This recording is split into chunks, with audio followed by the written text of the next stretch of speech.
Hi, everyone. Good morning. Don, you were asking about the show earlier, but what about the party last night, guys? Who attended the party?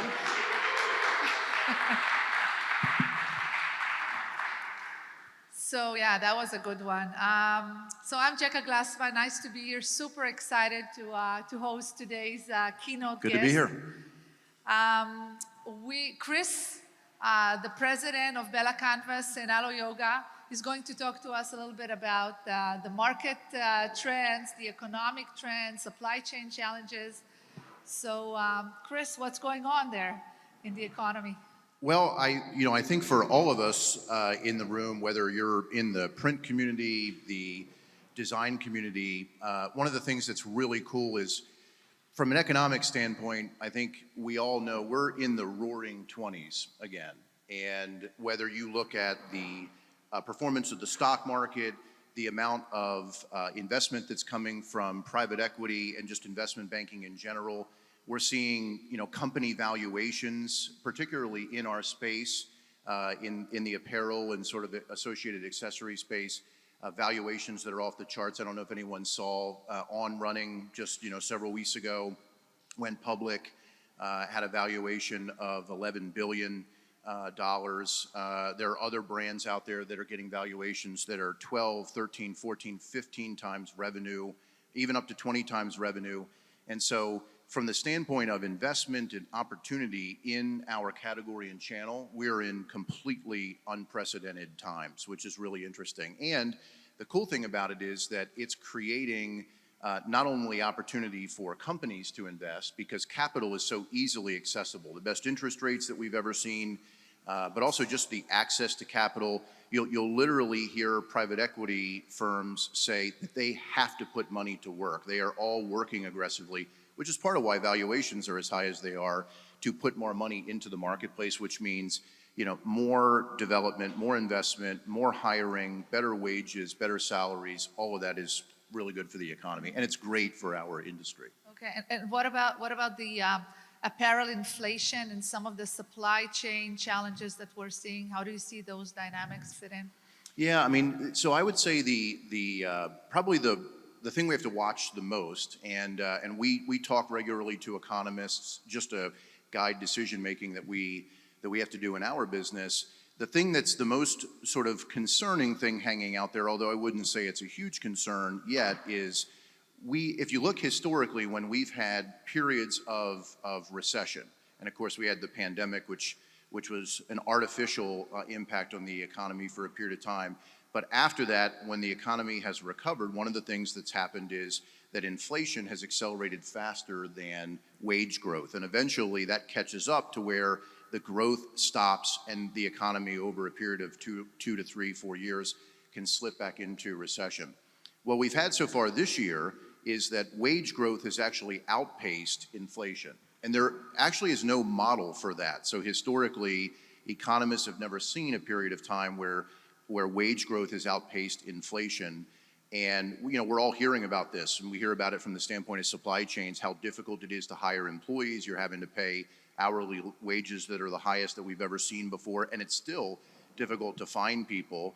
The government didn't help us by paying people to stay at home for a long period of time. But that's the thing that we have to pay attention to, because we're crossing over now to where in our industry, in apparel and accessories, year-to-date inflation is somewhere between 8 to 10%.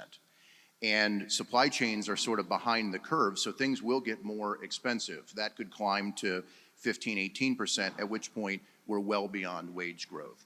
So I think that's the thing we just have to pay attention to, and I think the hope of everyone is that in the middle of next year, that'll kind of settle out a little bit as supply chains stabilize, and it won't slow down the growth that we're seeing. Thanks. Now, you touched on pandemic. Let's talk a little bit about the pandemic and the apparel consumption and the trends during the pandemic. How do you see that? Well, so for the apparel sector in general, if you exclude high fashion in some ways, it got the biggest acceleration in growth in history from the pandemic for a couple of different reasons. One, the pandemic, forced people into a blended lifestyle. And so what they were wearing, what they chose to wear, actually became a bit more of a decision because they might have been flowing from some aspect of work, or they're working at home, they're active with their families, they're working out. And so they're going from kind of phase to phase of their life in a way that was more blended than it ever had been before.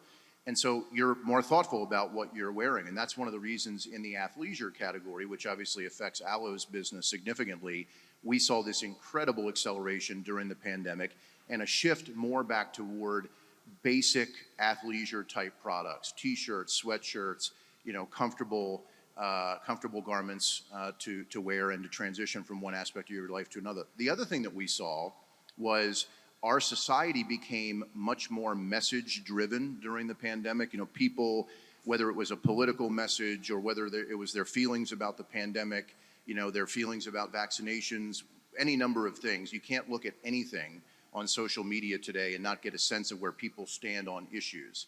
And that made our society more focused on personalization, on sort of expressing themselves individually. And so when the pandemic happened and people couldn't go to stores, more people went to the web to buy apparel than ever before. In fact, before the pandemic, if you looked at surveys, 65% of people said that if they were given the choice, they'd rather shop for apparel at a store versus online. Because, you can touch it, feel it, try it on. The pandemic changed that. We had no choice. So all of a sudden you're buying online and you're in this space where there are hundreds, if not thousands, of companies who customize apparel at a piece level, one piece, that all of a sudden we're advertising to those new consumers in the space. And people discovered how easy it is to get customized apparel, to where you can get your own t-shirt that is something that you wanted to say or some design that you wanted to have that no one else in the world can have. And if you think about it categorically, in the past, if you wanted something truly unique, a one-of-a-kind item, you were in the high fashion category. It's the only place that existed. Everything else, someone, you could go buy the same thing that I could buy. But now we're in this world of customization where at a very basic product, you can get something that's truly customized, which is a really neat change in the industry. A change and an amazing opportunity specifically for printers and designers on both ends. So how do you see that? Well, I think there's a couple of things. One, I think that it allows designers, and I think brands in general, to differentiate in basics. Whether it's a t-shirt, whether it's a sweatshirt, whether it's a pair of sweatpants, whether it's a pair of leggings or something else, you have the ability in very basic products that fortunately have stronger supply chains, are more readily available to create something unique and to differentiate yourself. I think the other thing is that in the kind of the basics category, and when I say basics, I'm referring to things like t-shirts and sweatshirts, right? Basic products. There's a whole market, or has been a whole market, in the promotional products community, which I know some in the room understand really well, where all the things that you go buy, whether you're at a concert or at a festival or something else, where all that merchandise gets created, that market's called the promotional products market. That market is backed up by brands like BELLA+CANVAS and big distributors who carry significant amounts of inventory. And so, for example, for BELLA+CANVAS, between us and our distributors, today we have 55 million units of product in inventory, which is a lot less than we used to have, and we have to build inventories back after the pandemic, but it's still 55 million units during a time when supply chains around the world are really constricted and difficult. The other thing I think is an opportunity, and one of the things that we're seeing, is there are a lot of small brands. They could be in the surf and skate community. It could be a designer who is a newer designer who has a small business or small brand, and they were doing cut and sew. They actually had sources in other countries, whether it was Asia or Central America, before the pandemic. And now, because big brands need so much supply, a lot of these cut and sew sources are being consumed in the supply chains of the biggest brands in the world. And a lot of smaller brands are getting cut out of the mix. But those small brands have the opportunity to come to this promotional products industry where there's a lot of inventory. And that's a pretty cool opportunity as well. Interesting. And how do you see BELLA+CANVAS's role in supporting those decorating communities and designers? So I think that, first of all, our role is to create retail quality product at a price where a brand or a designer can buy it, they can add their customization to it, and then resell it at a price that makes sense to the consumer. That's our first fundamental responsibility, and I think we do that well. But I also think, and when I went to the fashion show, I was able to attend the fashion show at 9:30 last night, which was incredible, by the way. I mean, so far beyond what I was envisioning in my mind. So congratulations to the Kornit team and everyone who put it together. But it really, I think, showed where there's an opportunity to kind of connect the two businesses, because we have the product readily available for anyone who wants to buy it, and then they can use technologies like Kornit's technologies to customize that product and create something truly unique, which is pretty cool. Great. Chris, you've been gracious enough to join us today. We pulled you off a major marketing event that you have running for 3 weeks now. 3 weeks, yeah. With major influencers. Would you tell us a little bit about the program and how you do it and what benefits you're pulling out of it? Sure. So I'll switch gears, from BELLA+CANVAS to Alo. How many people in the room are familiar with Alo Yoga as a brand? Okay. Yes. Thank you.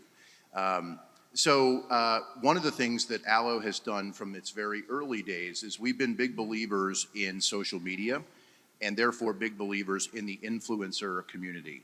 And so if you look today at our business, between the followers who follow us directly and the followers of our influencer community, we have about 350 million people globally in our follower network.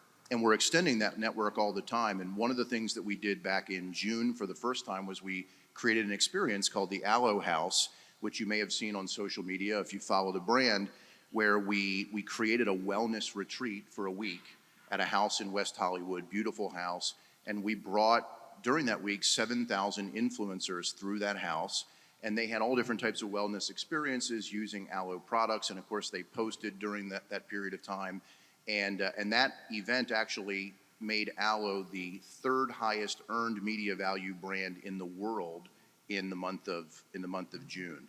So we're this week and next week and the week after, this is our first week, we're doing Alo Winter House just outside of Beverly Hills. And Alo Winter House, as I said, a 3-week event.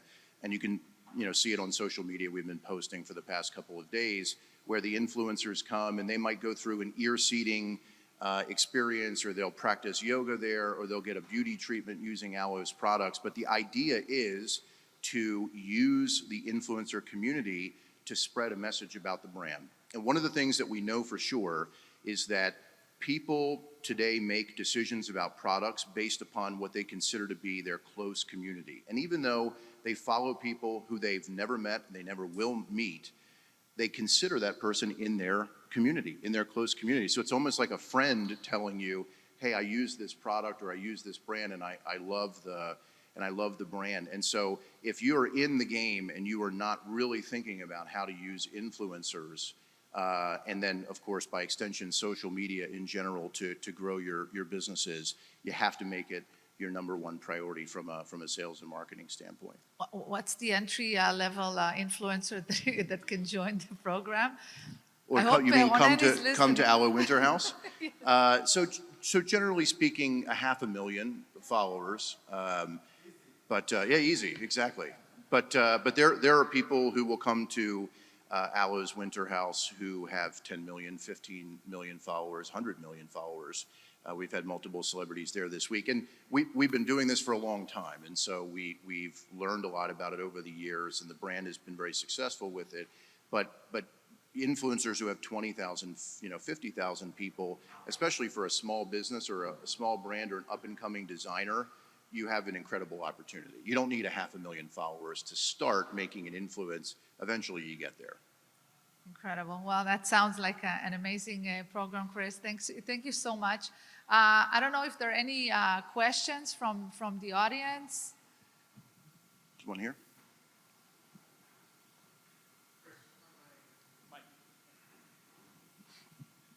Thanks. Chris, from a sustainability standpoint, obviously that's one of the main pillars of this event here. What is BELLA+CANVAS doing from a sustainability standpoint? Yeah, it's a great question. So, and I have been thinking a lot about this since the fashion show last night because I hadn't contemplated what Kornit is doing in the design community from the standpoint of environmental impact. In BELLA+CANVAS's business, some of you may know that we actually, just about 15 minutes from here, operate the largest automated textiles cutting facility in the world. And we'll cut 10 million units a week in that facility, garments. And we do that because we actually choose to dye all of our products in California. And you might say, why would you do anything in the textiles business in the United States, much less California, where it's expensive? But the reason is California has the highest wastewater standards in the world. And if you look at how products in our industry are dyed in other countries, it's a horrible process. They basically put the contaminated water back into dye ponds where bacteria eats the contaminants, but it takes months. And like if you look at Honduras and Nicaragua, which had hurricanes come through last year, those hurricanes basically flooded those ponds and all of that contamination went into the environment. So we choose to do it here for that reason. One of the things that I think is really exciting for our industry is we are one of the most wasteful industries, and that was discussed in the opening to the fashion show last night. But with customization, with using large-scale manufacturing like BELLA+CANVAS has, where you lessen the waste because you have very strict processes and protocols, as an industry, we can make big changes. And I think we have a responsibility actually to do that. So it's a great question. We are taking BELLA+CANVAS down a retail path as well. So if you've been to Beverly Hills, you know that we have our flagship BELLA+CANVAS store there. And sometimes people say, well, why would you do that? Aloe is already a very successful retail brand. What's the motivation? The motivation for the printing community is if we're selling a t-shirt in the retail store for $25, blank, and then our printers are buying that product, a similar product, not exactly the same, but a similar product for $4. They are decorating it, customizing it, and selling it for $25. It's an incredible value. And so by doing that, we can actually raise prices for the industry, we can raise gross profit for the industry, and it helps everyone who's downstream in the design and decoration community. And that's probably our #1 initiative. Thank you. Sure. Any other questions? Yeah, just a quick question. How are you guys thinking about compressions in the global supply chain right now in terms of... Sorry, I couldn't quite hear the question. Yeah, how are you guys thinking about compressions in the global supply chain right now and maintaining business continuity with raw materials and supplies? So I heard something about supply chain, but I couldn't. Did you hear the question, Jessica? Oh. Yeah, sorry. Sorry. Yeah, I was just asking about how are you thinking about compressions within the global supply chain right now? Sure, compressions within the supply chain. Yeah, related to supply availability, what's happening with cotton, things like that. Yeah, I mean, so there's a bunch of dynamics. One big dynamic is what's happening with raw material costs. And, for example, cotton prices in the United States. The United States is the second largest cotton producing country in the world behind India. And prices are, just in the last couple of weeks, are up almost 20%. And that's going to create additional compression. India, the largest cotton producing country in the world, India's cotton prices have been surprisingly stable over the past 2 or 3 months. But you may know that the United States has a ban on the import of Chinese cotton if it originated from the Xinjiang province, which is the westernmost province where there are the Uyghur internment camps, which thank God the U.S. finally did something about it, because we pulled out of there a long time ago because of that issue. But so what happened was a lot of the retail brands who were producing using that Chinese cotton, they all went to India. And so the Indian spinners and knitters were able to raise the spinning and knitting price, not the raw material price, but the service price by 250%, right? So that pushed prices up coming out of India. And so we're just kind of dealing with that. And what's happening is we're incurring some margin compression. We're passing along price increases. I think everybody down the chain is sort of, incurring some margin compression. I think those things settle out between now and the end of 2022 as things normalize. So that's one aspect. The other aspect, which we all know of, is just moving freight around the world and the cascading effect of backups at ports, which is like when you land at the airport and your gate is occupied by another plane. It's a gigantic version of that same issue. And so if a boat can't get in and it's late, like what happens in Long Beach all the time or is all over the world, then it's late, and it only gets later. And so what used to take 60 days is now taking 110, 120 days. So what we're having to do is we're airing a lot of product from around the world. So we're flying it, we're chartering airplanes to get it from place to place. All of that at our expense. You can't pass that cost along. It's just too much. But I think it's better to keep, we think it's better to keep demand consistent, deal with margin compression for a period of time, but keep demand, because all of it will settle out over time. But if you don't maintain market share, if you don't maintain demand, then, you know, what do you have after things normalize? So that's what we're doing. Another question over there? DTG volume versus screen, how do you see that changing? Sorry, where was the versus screen printing? So like the billion-dollar question, maybe I was gonna say million-dollar question, but it's a lot more valuable than that. I think it's still like 90% screen printing, just, looking at the number of units that are sold. Like if you think about the promotional products market in the US and Canada, on an annual basis, there will be 1.5 billion t-shirts and sweatshirts sold in the promotional products market every year, just in North America, 1.5 billion. And so if you then look at, well, how many of those units are likely being printed on direct-to-garment printers, I think it's still less than 10%. But it's changing pretty rapidly because the technology is really catching up. I think the technology that Kornit has created is just unparalleled in the industry. And as the economics begin to change, that's helping. The other thing is we're seeing average order sizes change because people don't want to necessarily have everybody in exactly the same garment or the same design. It goes back to that personalization, customization issue. People want things that are unique. So if you're gonna outfit 500 people, but you actually wanna have 10 different designs, now all of a sudden you're looking at direct to garment as a really valuable option versus, one design, 500 pieces where you would have screen printed that in the past. And so we believe that direct to garment is the future of the industry. We're making investments in it. One of the reasons we have such a close relationship with Kornit is we want to actually help by stabilizing our dye process and all the other aspects of garment construction to make it really easy and predictable to print on the products that we make. But we're big believers in it, and it's growing fast.